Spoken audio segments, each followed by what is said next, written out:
बिस्मिल्लाहिर्रहमानिर्रहीम। अब आप देख रहे हैं कि इस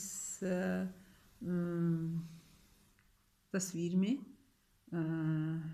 ये साहब ने जो है वो हाथ में सब्ज़ रंग का थैला पकड़ा हुआ है और ख़ातून जो हैं वो बच्चे के कपड़े ख़रीद रही हैं। और ये जो है एक बैग अपने जो है वो पीछे कंधे पे लटकाए हुए ये बच्चा है। उसने भी एक ट्राउज़र को जो पजामा होता है उसको पैंट भी कहते हैं, उसको ट्राउज़र भी कहते हैं।